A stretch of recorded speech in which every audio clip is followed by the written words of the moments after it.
हरे कृष्णा, जय श्री कृष्णा। कथामृत के लक्ष्मण चरित्र के सर्ग में आप सभी का स्वागत है। हम कुछ समय से लक्ष्मण जी के चरित्र की चर्चा कर रहे हैं।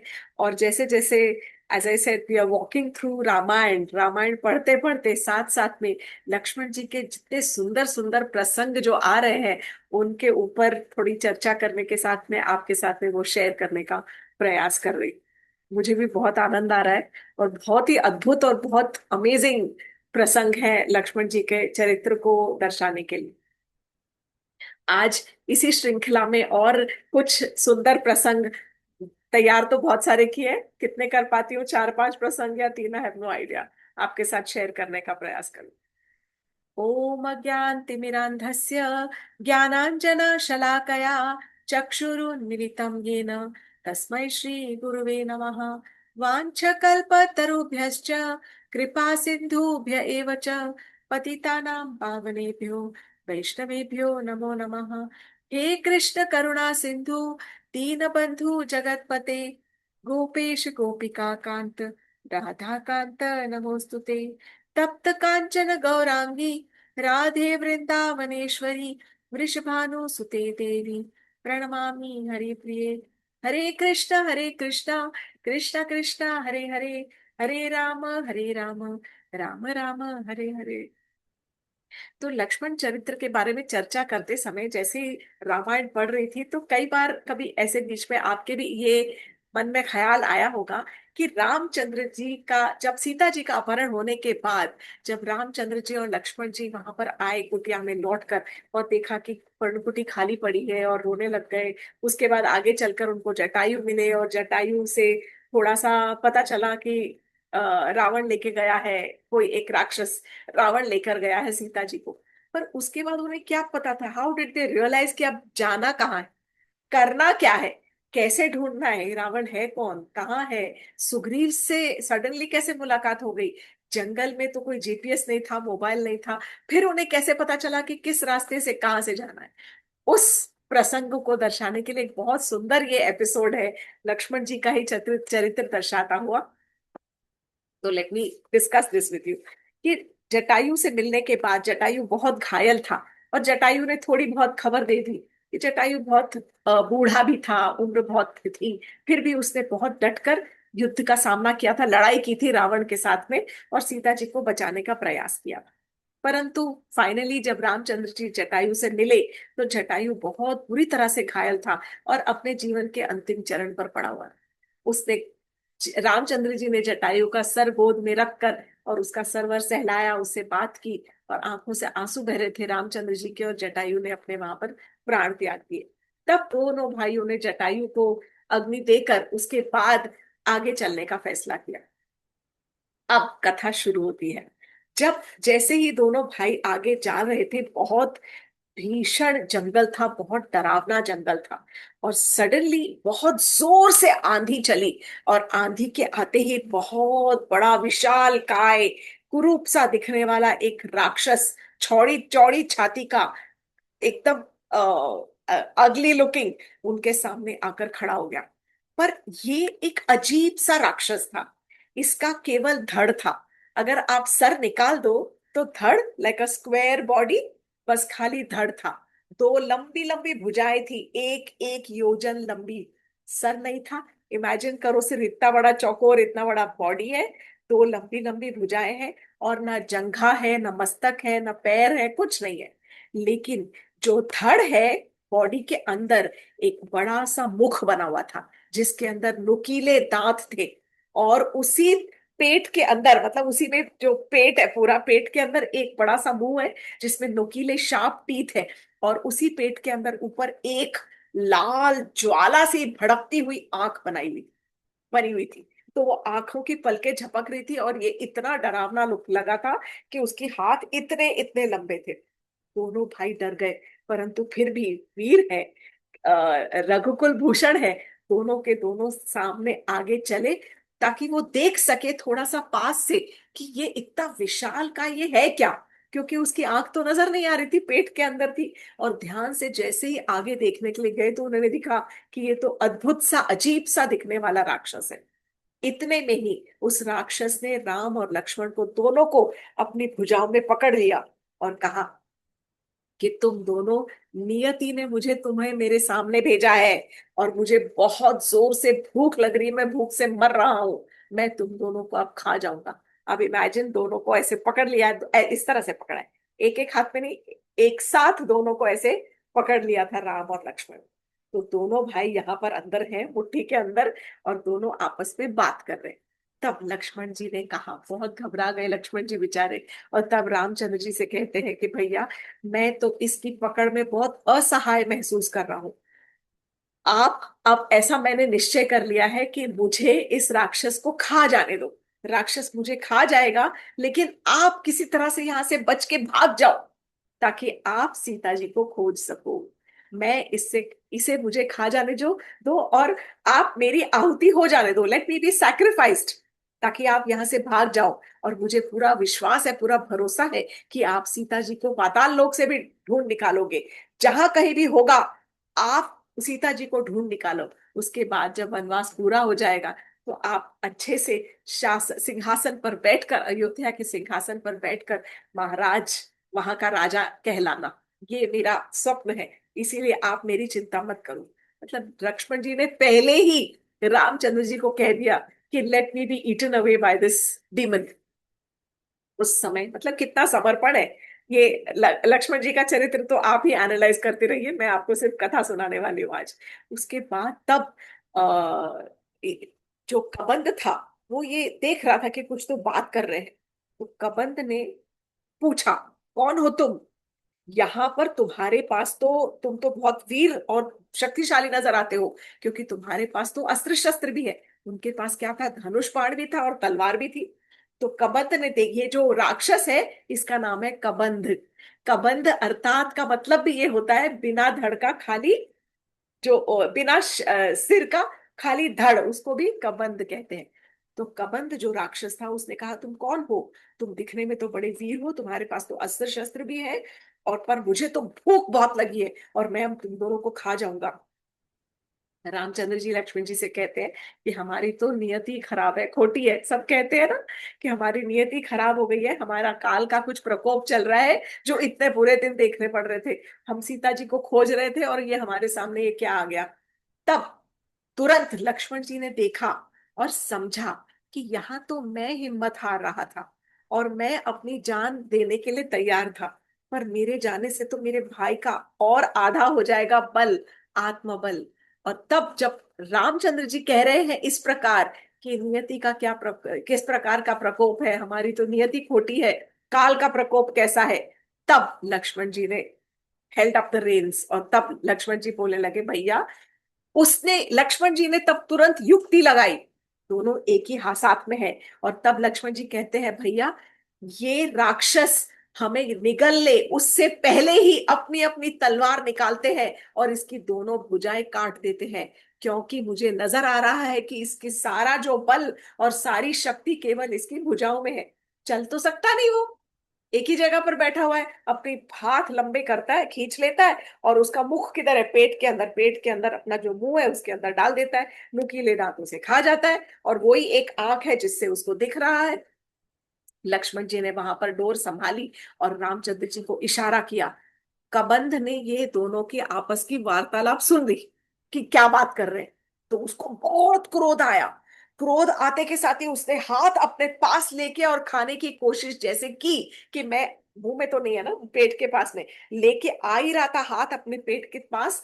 तुरंत राम लक्ष्मण दोनों ने अपनी अपनी तलवार निकाली और कबंध के दोनों हाथ जो थे, भुजाएं, उसके कंधों के पास से काट दी।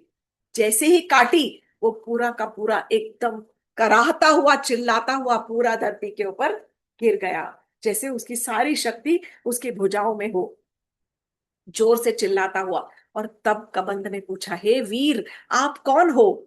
देखो, हमने कथा का शीर्षक रखा है कबंध मोक्ष, अर्थात कबंध को मोक्ष मिलने वाला है। तो कौन है ये कबंध? और कबंध ने तब उनसे पूछा कि तुम कौन हो? तब लक्ष्मण जी ने अपना इंट्रोडक्शन दिया कि हम दोनों अयोध्या के राजकुमार हैं, ये मेरे बड़े भाई श्री राम है, मैं इनका छोटा भाई लक्ष्मण हूँ, और हम दोनों अपने पिता की आज्ञा का पालन करने के लिए वनवास में आए हैं। मेरे बड़े भाई अपनी पत्नी के साथ थे, परंतु किसी रावण नाम के राक्षस ने इनकी पत्नी का अपहरण कर लिया है, और हम उसे ही खोज रहे थे जब तुम्हारा सामना हो गया।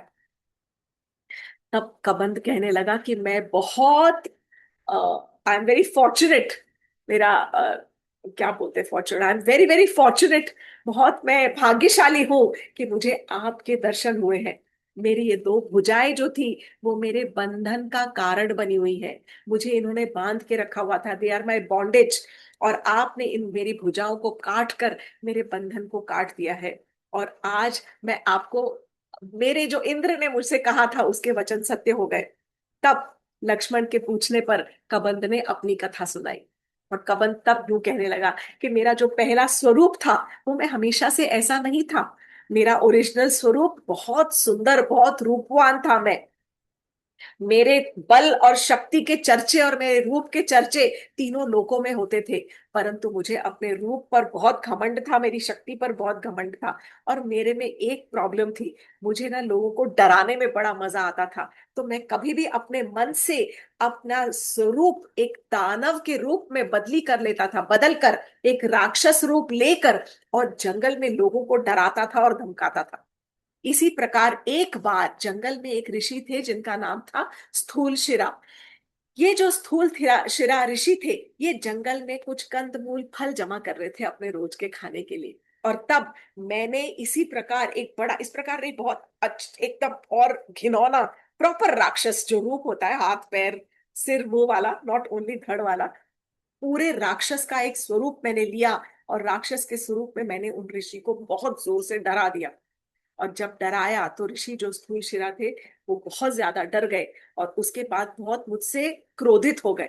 और क्रोध में आकर उन्होंने मुझे श्राप दे दिया कि जिस रूप को तुम हमेशा धारण करके लोगों को हमेशा डराते हो ना, इसी तरह का तुम्हारा नित्य स्वरूप यही हो जाएगा। इसी प्रकार का क्रूर और निंदित रूप हो जाएगा, इट विल बिकम क्रूअल और कंडेम्ड, सब तुम्हारी निंदा करेंगे, निंदित स्वरूप इस प्रकार का हो जाएगा। तब मैंने उनसे प्रार्थना की कि आप मुझे नित्य के लिए ऐसा स्वरूप मत दो। आपने श्राप दिया है, मैं आपके, आपका कर्जदार हूं, मैं आपसे क्षमा प्रार्थी हूँ, आप मुझे क्षमा कर दीजिए। पर मुझे आपका जो श्राप है, इतना हमेशा नित्य स्वरूप राक्षस का रूप मुझे मत दीजिए, मैं तो बहुत सुंदर हूँ। तब वो जो ऋषि थे उन्होंने कहा कि श्राप को तो मैं थोड़ा कम कर सकता हूँ। जब श्री राम और लक्ष्मण आएंगे और तब वो जब तुम्हारी भुजाओं को काट देंगे, तब तुम्हें फिर से अपना परम सुंदर स्वरूप प्राप्त हो जाएगा। तब से मैं पूरा राक्षस बन गया, राक्षस के स्वरूप में भटकता फिरता था, सबको डराता रहता था, शाप वश होकर।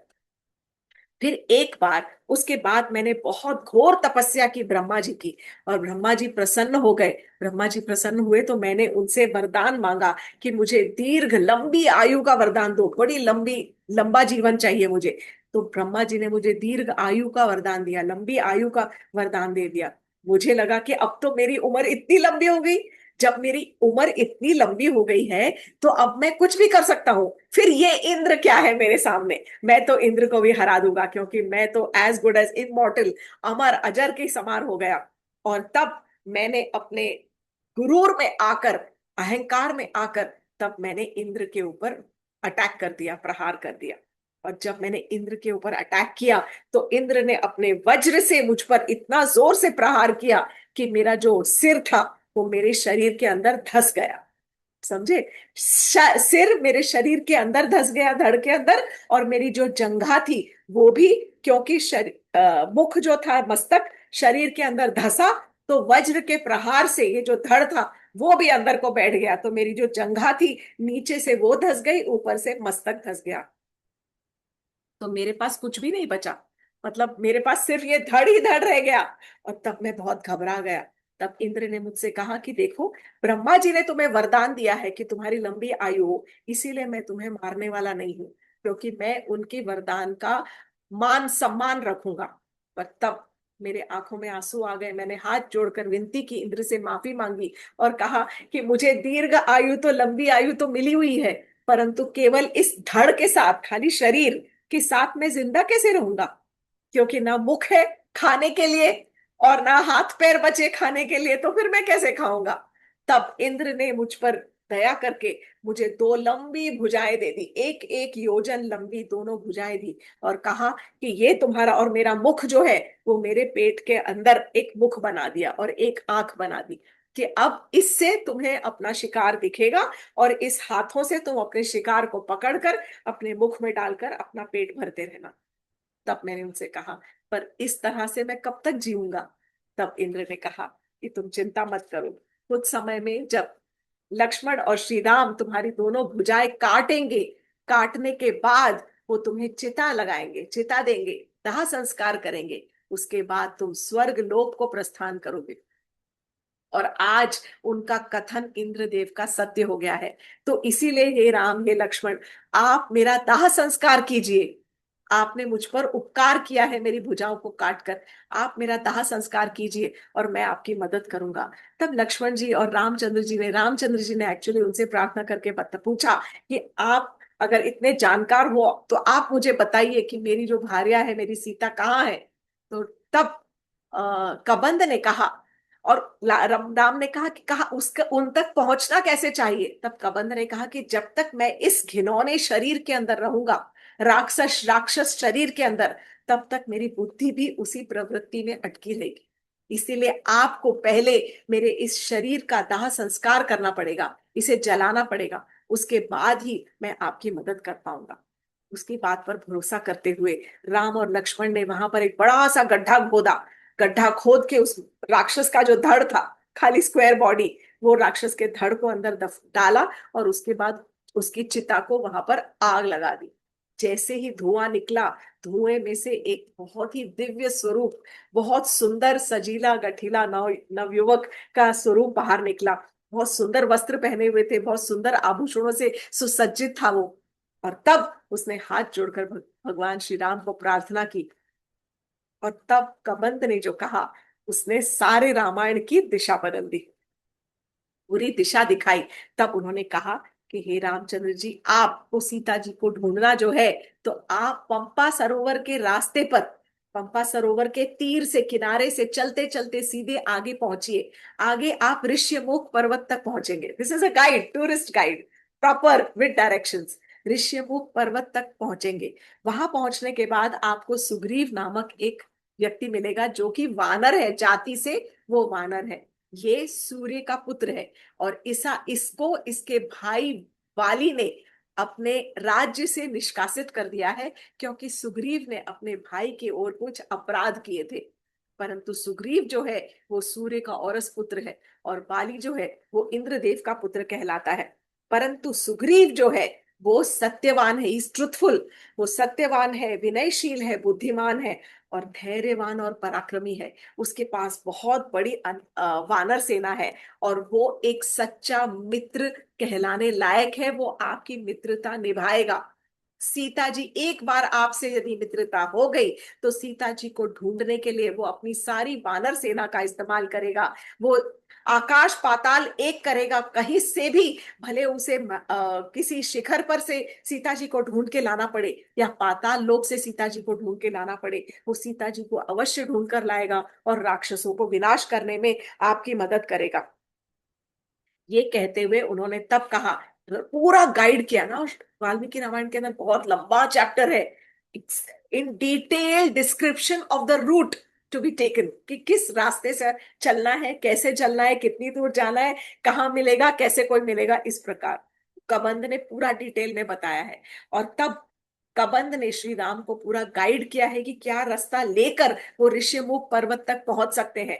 और वहां पर ऋष्यमुख पर्वत पर उन्हें सुग्रीव से मुलाकात होगी, और ये भी बताया कि उसके पहले आपको रास्ते में मतंग ऋषि का एक आश्रम मिलेगा, जहां पर हे श्री राम, आपकी एक अनन्य भक्त जो है शबरी, वो वहां पर आपका सदियों से इंतजार कर रही है। और आप अपने इस भक्त से अवश्य ही मुलाकात कीजिए, भेंट कीजिए, और वहां पर उसको दर्शन दीजिए। ये सब कबंध जो राक्षस था, उसने श्री राम से कहा है। नहीं तो रामचंद्र जी को कैसे पता कि शबरी नाम की कोई भीलनी मेरा इंतजार कर रही है? ये सब डिटेल में कहने के बाद कबंध जो था, वहां पर एक विमान आया, विमान पर बैठकर और वो स्वर्गारोहण करके और वो ही ऊपर को प्रस्थान किया। उसके बाद राम और लक्ष्मण जी जो थे वो आगे को बढ़े। अब लक्ष्मण जी का चरित्र यहाँ थोड़ा और आगे ऐसा आता है कि जैसे जैसे वो आगे जा रहे हैं, पंपा सरोवर के किनारे से चलते हुए ऋषिमुख पर्वत को की ओर प्रस्थान कर रहे हैं, काफी समय लगा होगा चलते चलते। बहुत सुंदर सुंदर रास्ता, उनको डेंस फॉरेस्ट था। लेकिन शबरी का जो शबरी के पास पहुंचे, शबरी की भेंट ली, शबरी के बेर खाए, बेर खा के फिर आगे चलने लगे। जैसे जैसे आगे चलते गए तो वहां पर बहुत सुंदर वन प्रदेश में उनका प्रवेश हुआ। बहुत सुंदर वन प्रदेश था। और वहां पर जैसे झरनों की बहने की आवाज, कलकल ध्वनि आती, ठंडी पवन का झोंका आता, और ये सब देखकर, अच्छे अच्छे सुंदर फल फूल, पत्तों की सरसराहट देखकर रामचंद्र जी का मन एकदम व्याकुल और व्यथित हो जाता।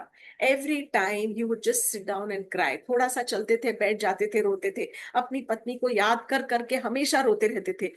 वाल्मीकि रामायण के अंदर शायद एक पूरा का पूरा चैप्टर या 1.5 चैप्टर सिर्फ भगवान जी के रुदन का ही है, कि भगवान जी किस प्रकार अपनी पत्नी के वियोग में इतने दुखी है कि उनको याद कर करके एक एक पत्ता, एक फूल, एक नदी, एक झोंका, एक पवन का, एक हर एक चीज से उनको सीता जी की याद आ रही थी।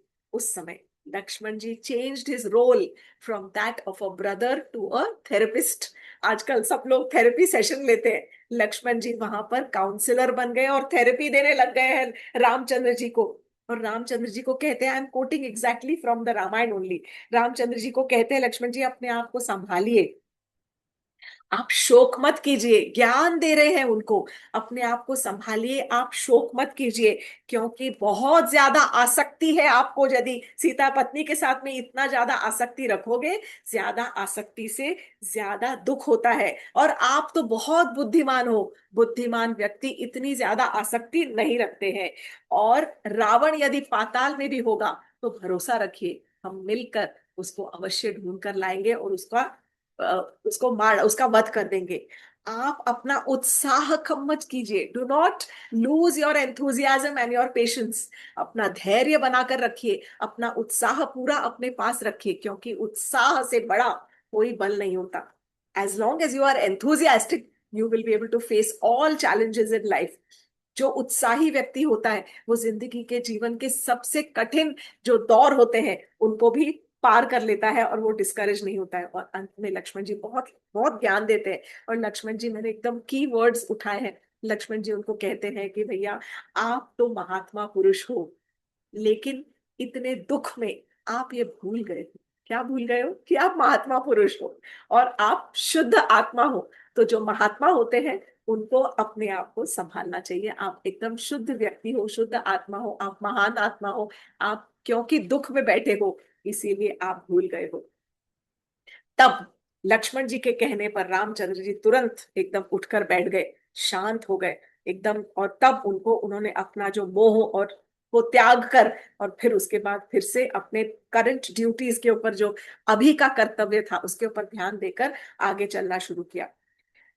जब आगे जाकर एक बार एक और नेक्स्ट एपिसोड आता है, एक और कथा में ऐसे आता है कि जब लक्ष्मण जी की मुलाकात हनुमान जी के साथ होती है, तो लक्ष्मण जी अपने आप को कैसे इंट्रोड्यूस करवाते हैं। और तब हनुमान जी से कहते हैं कि मैं, हनुमान जी ने अपना इंट्रोडक्शन दिया, लेकिन लक्ष्मण जी अपना परिचय इस प्रकार दे रहे हैं कि मैं अपने भाई श्री राम का छोटा भाई, मैं श्री राम का छोटा भाई हूँ, और मेरा नाम लक्ष्मण है। और मैं अपने भाई के बहुत अच्छे गुणों से आकर्षित होकर, कौन से गुणों से आकर्षित होकर, उनकी दो बहुत अच्छे गुण हैं।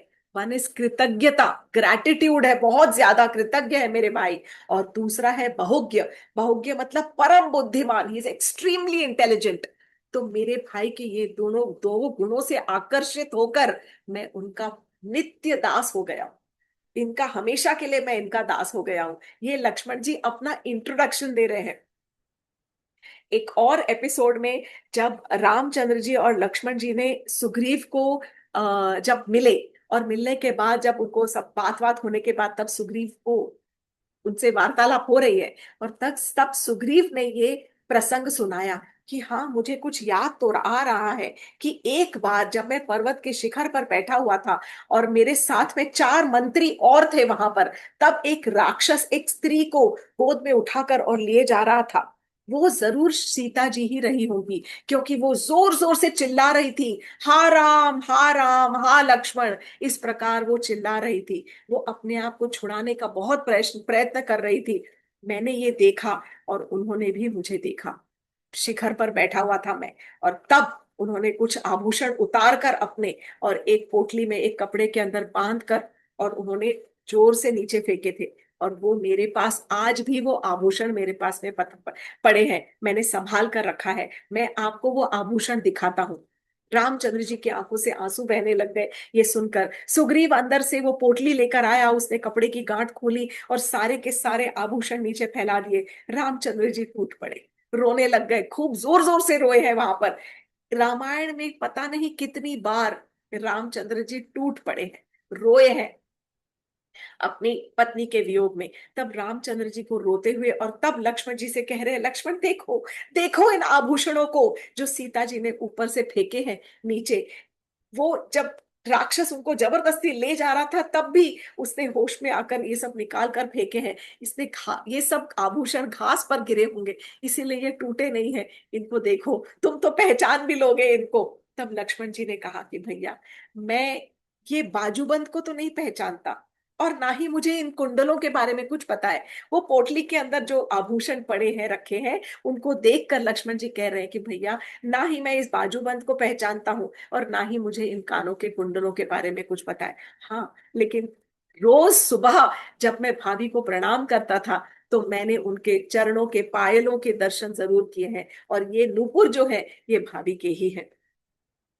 ये सिग्निफाई करता है कि लक्ष्मण जी कितने विनम्र थे। ही वाज सो हम्बल, कि कभी उन्होंने चरणों के ऊपर अपनी माता स्वरूप सीता जी को कभी भी चरणों के ऊपर उनको देखा ही नहीं। तब भी, जबकि उनकी, जब सीता जी ने उनके ऊपर इतने बड़े बड़े लांछन लगाए थे, उनके ऊपर दोष आरोपण किया था, उनकी उनके चरित्र को का नाश करने के, उनके चरित्र के ऊपर दोष लगाया था कि उनकी अच्छी निगाह नहीं है, और तब उसके बावजूद भी लक्ष्मण जी यहाँ पर फिर भी अटके हुए हैं, अपने भाई का साथ दे रहे हैं। आजकल कोई ऐसे होता तो तुरंत घर टूट जाता और सब बिखर जाते, पर लक्ष्मण जी ने बिल्कुल कुछ उसके बारे में सोचा नहीं। और no resentment and no grudges, पूरा फोकस केवल सेवा पर था, ओनली ऑन सर्विस। कार पूरा का पूरा फोकस जो है, केवल सेवा सेवा सेवा, मैं किस प्रकार अपने भाई की सेवा कर सकूं। हम आगे भी और प्रसंग के अंदर यही देखेंगे कि बहुत इसी प्रकार के, सिर्फ ओनली फोकस ऑन सर्विस। एक और छोटा सा प्रसंग और ले लेती हूं मैं, कि बाली के वध के बाद, जब सुग्रीव और वाली का जो हुआ था, और उसके बाद रामचंद्र जी ने वाली का वध कर दिया था, उसके बाद रामचंद्र जी और लक्ष्मण जी को 4 महीने, ये जो अधिक मास नहीं, सॉरी, जो चतुर्मास आता है, जो बरसात का समय आता है, उस समय पूरा पथरीला इलाका और जंगल के इलाके में मूव करना, हिलना मुश्किल हो जाता है। तब सुग्रीव ने कहा था कि 4 महीने रुकना पड़ेगा, जब तक बारिश पूरी नहीं होती तब तक आपको यहीं पे रहना पड़ेगा कहीं पर। तब किसी कंदरा में उन्होंने प्रस्त्रावण गिरी, एक गुफा, जो प्रस्त्रावण गिरी के अंदर कोई एक गुफा थी, वहां पर उन्होंने शरण ली थी, और राम लक्ष्मण वहीं पर उस गुफा के अंदर रह रहे थे। रातों रातों तक रामचंद्र जी कई कई रात तक वहां पर सो नहीं पाते थे, रोते थे। रोज रात को अपनी पत्नी के वियोग में, उनके दुख में, विरह में रोते थे। तब फिर से लक्ष्मण जी उनके काउंसलर और उनके मोटिवेटर बने थे, उनको उन्होंने उत्साह जगाया था। और तब कहते थे, और तब उन्होंने अपने भाई से कहा है कि भैया, शोक में डूबने से कोई फायदा नहीं होगा। आप तो धर्मात्मा पुरुष हो, आप वीर हो, ये आप जो शोक है, इसको आप त्याग दीजिए। तभी ही, उसके बाद ही तब आप रावण का वध कर पाएंगे। आप तो पूरी धरती को उलट पुलट कर सकते हो, सारे समुद्र वन पर्वत सबको आप पूरा घुमा सकते हो। तो फिर ये एक राक्षस को मारना कौन सी बड़ी चीज है आपके लिए। इसीलिए आप थोड़ा धैर्य रखिए, 4 महीने निकल जाएंगे धीरे धीरे। आपको ये जो बरसात का मौसम है, वर्षा ऋतु का, के रुकने के लिए आपको थोड़ा रुकना पड़ेगा, और उसके बाद ही फिर हम निकलेंगे, और फिर हम रावण को मार कर ही, वध करके, और सीता जी को हम लेकर ही आएंगे। Lakshman ji was always full of loving words, full of motivation, and like a caretaker, protector. जैसे होता है ना कोई, जैसे लिटरली वो कभी रामचंद्र जी की माँ बनकर उन्होंने संभाला है, कभी रामचंद्र जी के पिता बनकर उन्होंने संभाला है, कभी उनके काउंसलर, थेरेपिस्ट, कभी फ्रेंड, कभी भाई, हर तरह से। और सबसे बड़ा रोल जो उन्होंने निभाया है वो लक्ष्मण जी ने एक सेवक का रोल एकदम परफेक्टली अदा किया है। He was friend, philosopher, guide, parent and a servant, all in one, all everything in one. Lakshman ji ने युद्ध में, हम छोटा सा युद्ध कांड का ले रही हूं मैं, लक्ष्मण जी ने युद्ध में सबसे जो शक्तिशाली रावण का जो पुत्र था इंद्रजीत, उसको मारा है, उसका वध किया था। युद्ध में तो बहुत युद्ध कौशल दिखाए, पर उसके अंदर चरित्र ऐसा कुछ, मतलब जो नॉर्मल अब तक आया, nothing extraordinary special. Ravana के साथ युद्ध करने में या पूरे लंका में युद्ध करने में हमेशा उनके राइट हैंड मैन बने रहे, कमांडर इन चीफ हमेशा उनके साथ में रहे, जैसा जैसा रामचंद्र जी कहते थे वैसा। हालांकि दो बार इंद्रजीत से ही, एक बार नागपाश में बंधे, एक बार उनको शक्ति लगी, पर उसके बाद भी वो फिर से उत्साह से उठकर खड़े हो गए और उन्होंने युद्ध पूरा किया। पर जैसा कि मैंने कहा, all in one, friend, philosopher, guide, parent, servant, brother, sister, mother, everybody, all in one. ऐसा इंसान के जीवन में यदि एक व्यक्ति हो तो जीवन एकदम मस्त हो जाए, सुधर जाएगा। तो लक्ष्मण जी का चरित्र बहुत ही सुंदर, बहुत अद्भुत है। अगली बार लक्ष्मण जी का एक और एपिसोड लेना चाहूंगी, क्योंकि उत्तरकांड में कुछ दो ऐसे प्रसंग हैं जो थोड़े बहुत मार्मिक प्रसंग है, बहुत ही ज्यादा मार्मिक प्रसंग है, और उनके बारे में हम जरूर चर्चा करेंगे। और अगली बार उसके बारे में जरूर सुनेंगे, क्योंकि उसमें जब लक्ष्मण जी के ऊपर ये दायित्व दिया गया सीता जी को जल वन में छोड़ के आने का, वो एक बहुत मार्मिक प्रसंग है। It was a very very heavy duty. और दूसरी बार जब लक्ष्मण जी को आ, मतलब उनको मृत्यु का जो सेंटेंस, डेथ सेंटेंस सुनाया गया था, व्हेन ही, वो लास्ट का एपिसोड है कि किस प्रकार लक्ष्मण जी ने इस जग को छोड़ा है और फिर वो परम धाम को प्राप्त हुए हैं। और वो भी, it's little difficult, I am going to talk about it next time for sure. तब तक आप रुके रहिए और अगले कथामृत का इंतजार कीजिएगा। कथामृत के साथ जुड़ने के लिए बहुत बहुत धन्यवाद। और लक्ष्मण जी का चरित्र पढ़ने में बहुत आनंद आ रहा है, रामायण के भी पठन में बहुत आनंद आ रहा है। मुझे आई मीन आशा करती हूँ कि आपको भी सुनने में उतना ही आनंद आ रहा हो। हरे कृष्णा, जय Shri Krishna. Thank you so much for joining with कथामृत।